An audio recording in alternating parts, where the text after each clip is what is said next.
My name is Litia and I'm from the beautiful island of Laos and I love listening to Today FM. Today FM rocks. My name is Casey, I'm from Tabua. We love Today FM in Tabua. Today FM rocks. My name is Selina, I'm from Tawengavengamba. I love listening to Today FM. Today FM rocks. Pula, my name is Carlo. I love listening to the music in Today FM, in Malak Island. Today FM rock. Today's hit music on Today FM. In the news tonight, car veers off-road, hits two pedestrians. Communication, a problem in the medical field. And millions allocated for national census data.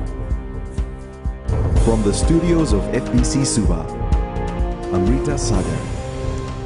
A 24-year-old man has been arrested following an accident in Nasole, Nasino this morning.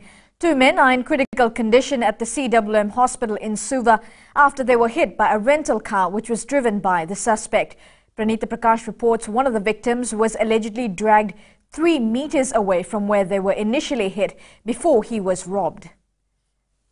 The accident occurred at around 6:30 in the morning as the two victims were making their way from this Nasole mosque. One hybrid car came and they were 5 brothers, but 2 of them got injured. And after that, they picked one of the victims' wallet and just crossed the road. And they caught one taxi and they just ran away. The driver of the rental car was traveling towards Nosuri from Suva when he allegedly lost control of the vehicle. It is alleged the car went off the road and hit the two men who were walking on the footpath. One of the victims, that car just banged him. And there were 2, but one was left over side. And the old man, he was just dragged till 3 meters maybe, till the lamppost.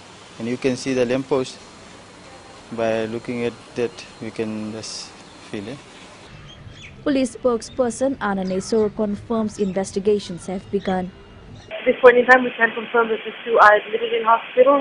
We're going to have to wait to get the full medical report from the health authorities, and also with the suspect who is currently in our custody at the Volleyball. Anis Rasul says they were not able to catch a glimpse of the taxi in which the 2 occupants of the rental car fled in. Meanwhile, the 2 men, a 34-year-old school teacher and a Bangladeshi national believed to be in his 60s, received serious injuries on their faces, while the other fractured his leg. Pranita Prakash, FBC News. Communication within the Health Ministry is an area that needs a lot of improvement, and Permanent Secretary Philip Davies believes there's still a long way to go. Speaking at the Fiji Medical Association Annual Scientific Conference in Deumba, Davis highlighted the need for their staff to have meaningful engagements with patients. Akusita Tale with this report. The Permanent Secretary of the Health Ministry has revealed their new call centre suggests that more needs to be done to improve the quality of communication between doctors, nurses and patients. I do sometimes worry that too many of our staff still don't have this patient-first philosophy embedded in all aspects of their practice. Too many of our staff still appear, from the feedback I get, to have what might be called an arrogant or maybe even an authoritarian view of their patients. Prime Minister Vorenge Bainimarama reminded doctors yesterday that patients they serve are citizens of the country who have anxieties, concerns and questions that need to be answered. It's all about communication. It's about putting yourself in their shoes and helping them understand their health status and their treatment options.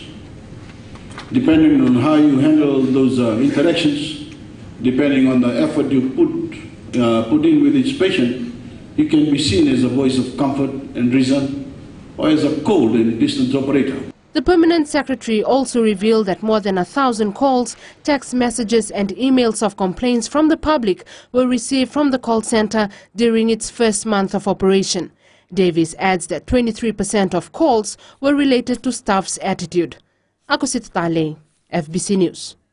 More than $20 million has been allocated to the Fiji Bureau of Statistics to conduct the national population census next week. The Bureau of Stats has also confirmed that more than 3,000 officers have been recruited to compile our population data. Akasita Tale once again. 9 days remain before the country's population and housing census begins.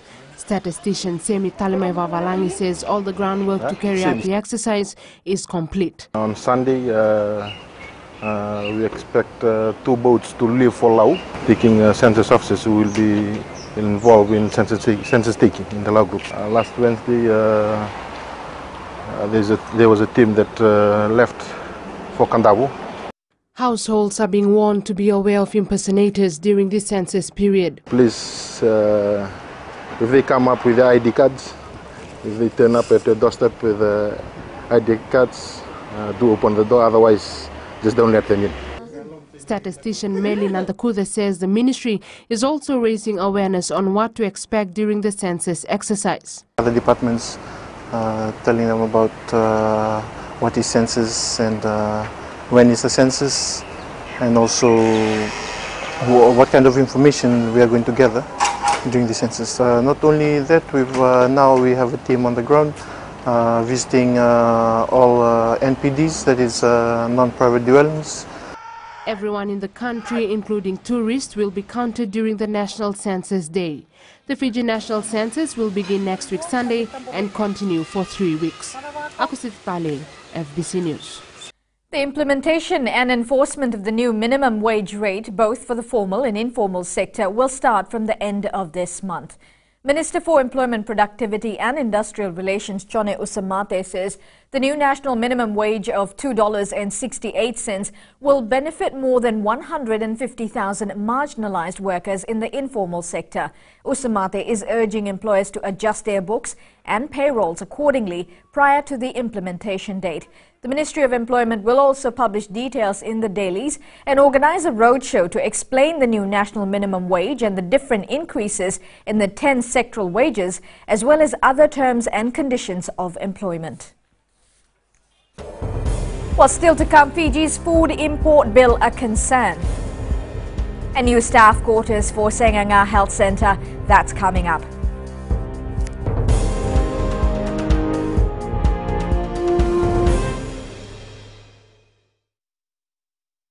Moala radada ranalika o tikongona taon singa toka ando talifaka na wakaronga ng Bull FM number 2 na sere. Ya dora subuli kurna bili. Iborani batsukara hambara binanga. Do talitakinal na wakaronga ng Bull FM number 2 na sere. Bula. Bull FM number 2 na sere.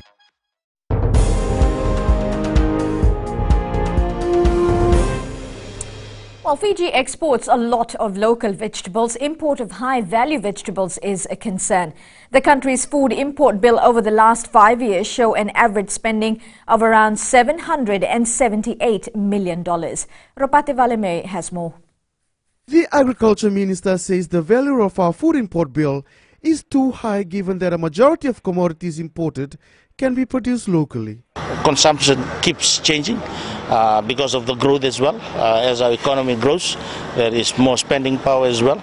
And of course, the growth in our tourism sector, it's not only about the domestic needs. More people are coming into the country and these people must be fed as well. So these are all contributing factors to the gap. Siriratu is adamant the country's crop sector and livestock strategies will close our import gap in the next 5 years. Most of the local vegetables out of the Singatoa Valley are exported. And this is particularly for specific market segments. And mostly it's the Asians and the Africans who are consuming these products. This has led the British American Tobacco to venture into vegetable commercial farming to bridge that gap. General Manager Rites thus says they have to identify the gaps first. We need to identify what are those gaps and actually work with the ministry in actually overcoming these gaps so that it benefits the community, the farmers, and also it contributes to the economy of the country. Siriratu says Fiji imports a lot of capsicum, celery, cucumbers and lettuce. He says this is based on the consumption pattern of our tourism market and various supermarkets. Ropate Valeme, FBC News.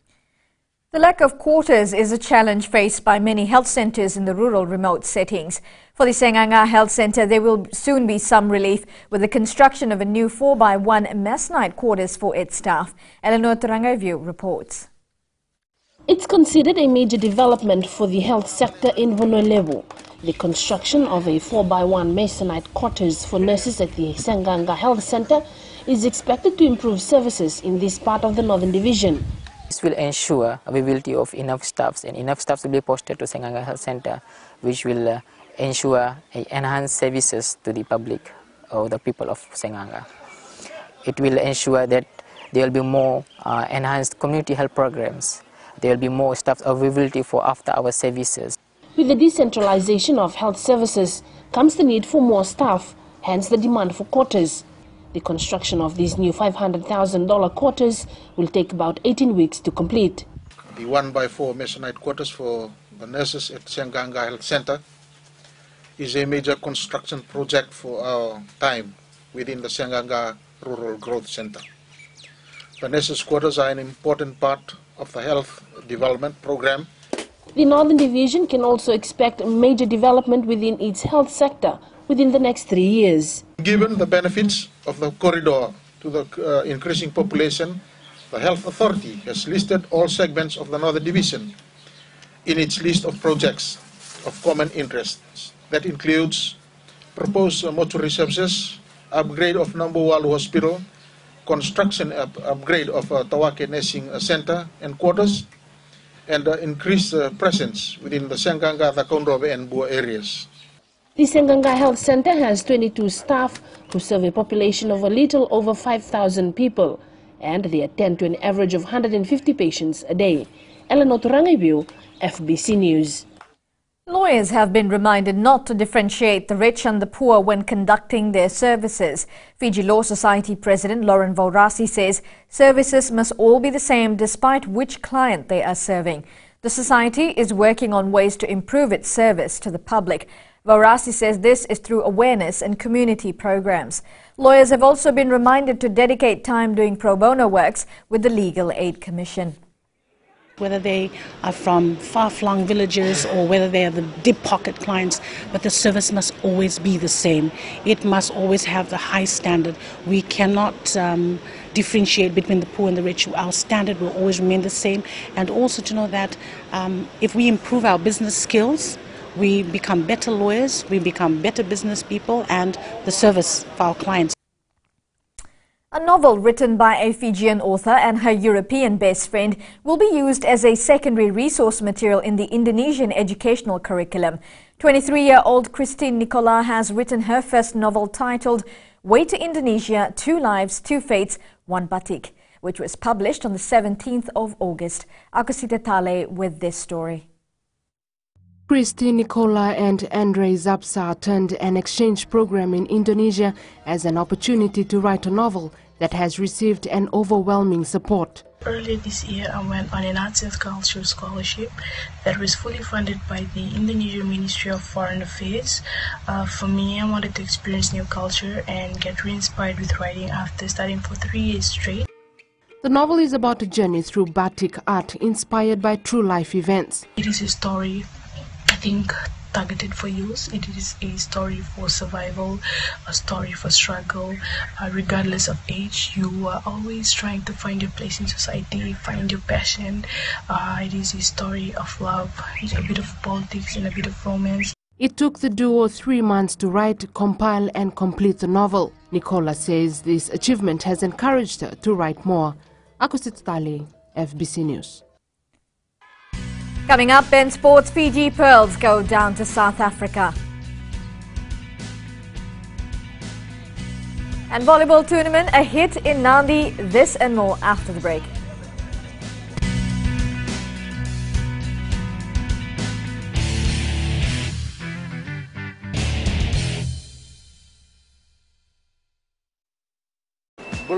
I'm under of Whenever I want to tune in to listen to great music, I always tune in to my favorite radio station, Gold FM, only the classic. My name is Lita. We love listening to Gold FM here at the Fiji Hideaway Resort and Spa.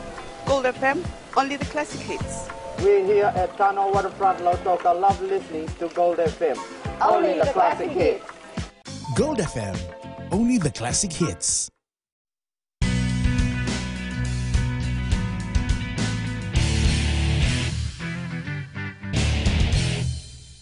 Fiji Airways Drua side has won its first match in the National Rugby Championship, thumping Melbourne Rising 45-24 just a while ago.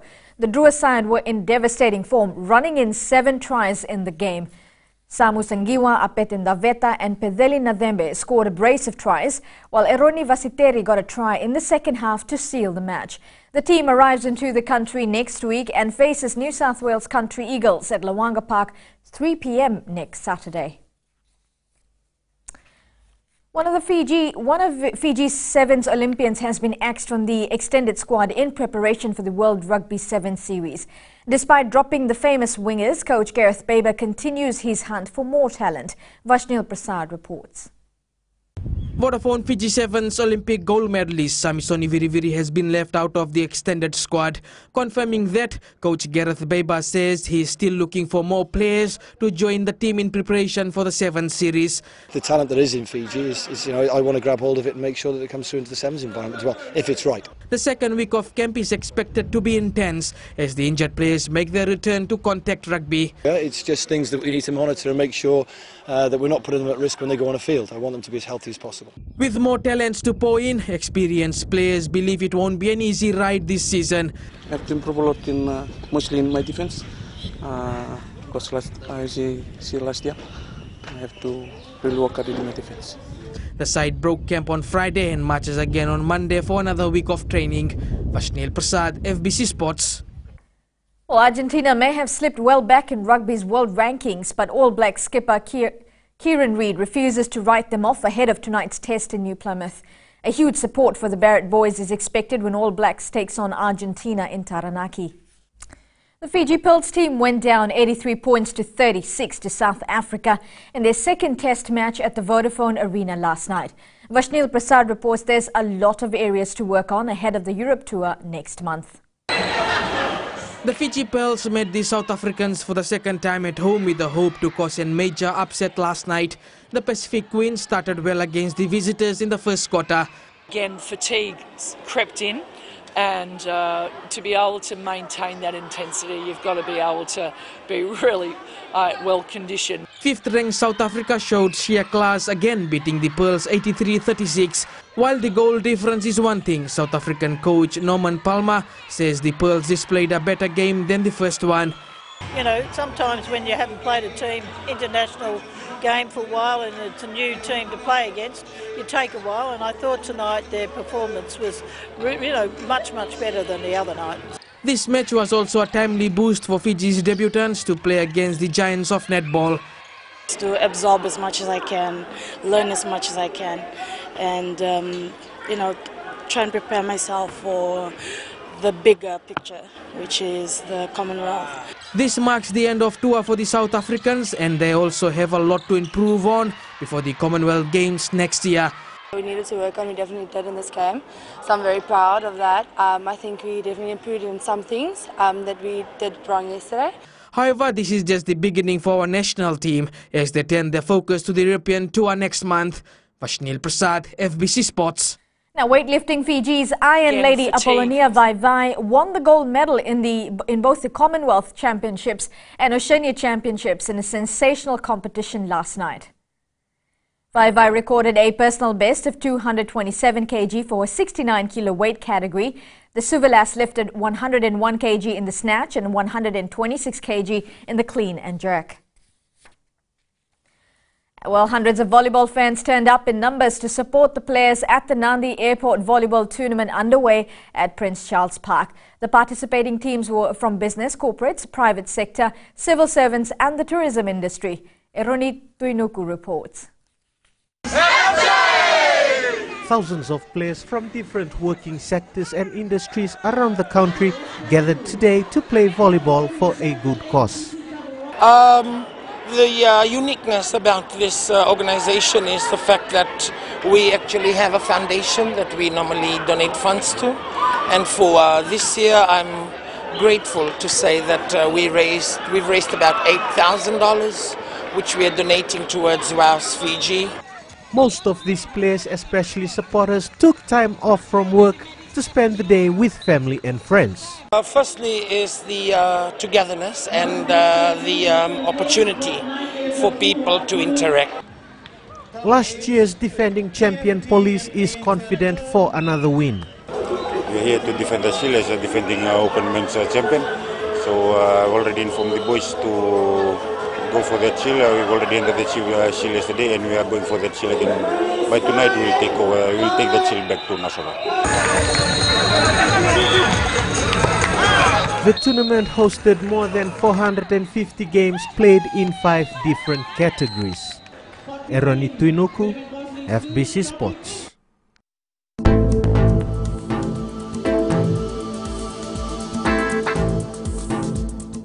Well, generally fine weather was experienced over most parts of the country today. A quick look in the west, sunny conditions prevailed in the Western Division, with Nadi, Lautoka and Bar recording the highest at 32 degrees. Eastwards from Pacific Harbour to Suva, it was cloudy in the morning. However, the weather improved during the day. In the capital, it was fine in the morning, but a few drizzles experienced this evening. All the way up in Vanuatu, cloudy conditions prevailed in Lambasa, Nambawalu and Savu-Savu. Savu-Savu was the coolest today at 27 degrees. At sea, easterly winds 15 to 20 knots in moderate to rough seas. For the tides, high tide tomorrow morning will be at 9:08 a.m. with a low tide at 3:17 p.m. You can see the beauty of the sunrise at 6:06 a.m. For tomorrow, clear skies and sunshine is expected throughout the country. However, Suva and Savu-Savu can expect cloudy conditions. As for the further outlook, cloudy periods with brief showers over the eastern parts and interior of the larger islands. It will be fine apart from possible afternoon or evening showers. Recapping the main stories, car veers off road and hits 2 pedestrians. Communication a problem in the medical field, and millions allocated for national census data. For these stories and others, you can tune in daily to our sister radio station Gold FM. To our poll question, this week we are asking, is there a split in the Sodelpa party? Visit our FBC website to answer. Well, you can always send us newsworthy pictures and videos on email fbcnews@fbc.com.fj or share it with us via our Facebook page FBC News, or you can also follow and tweet us your news tips at FBC News or simply hashtag FBC News. That was your FBC News for tonight. Until next time, good night.